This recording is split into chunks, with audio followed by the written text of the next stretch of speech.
Welcome to Etchings.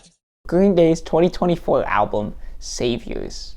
Green Day is a band that you most likely know from their generation-defining 2004 album, American Idiot, an album they have ever since been living in the gargantuan shadow of, unable to escape its influence. I haven't listened to all the albums Green Day has put out between now and then, but my perception of them is that pretty much everyone agrees they're terrible. Maybe not 21st century breakdown, but still. Now, for many fans, Saviors has been sort of a turnaround. They say Green Day is back to their old sound and energy. What do I think? Well, I think it's important to note that for me, the last Green Day album I listened to was American Idiot. For me, Saviors is not a respite from the barrage of sludge they have been giving us since.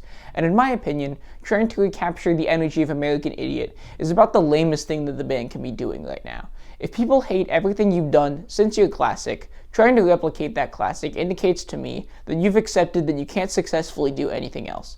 These songs sound lame. Their sound has been done to hell by this band and others. You could tell me I've already heard any of these songs and I believe you. For some people, that might be an upside, but I don't think Green Day's classic pop punk is an interesting enough aesthetic to make this many songs worth listening to, much less carry an entire album in 2024. There are songs that start out promising, such as Dilemma and Father to a Son, but with them, it's merely a waiting game of how long it will take for them to break down into the same old sound over and over again. The lyrics are unbelievably corny too. The opener to this album is called The American Dream is Killing Me, and features some lyrical zingers such as Don't Want No Huddled Masses, TikTok, and Taxes. The song Bobby Socks bases its hook off of the phrase, do you want to be my girlfriend and do you want to be my boyfriend? Billy Joe, lead singer of Green Day. You're 51 years old.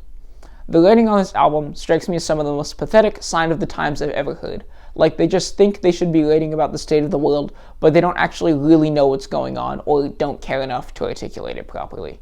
Saviors, honestly, feels like a guy having a midlife crisis that thinks the fact that he's self-aware about it means that he's still cool. I'd say that it's bad. Have you checked this album out? What did you think? And will these guys ever quit? Let me know in the comments, and as always, a reminder that Green Day is cooler than me.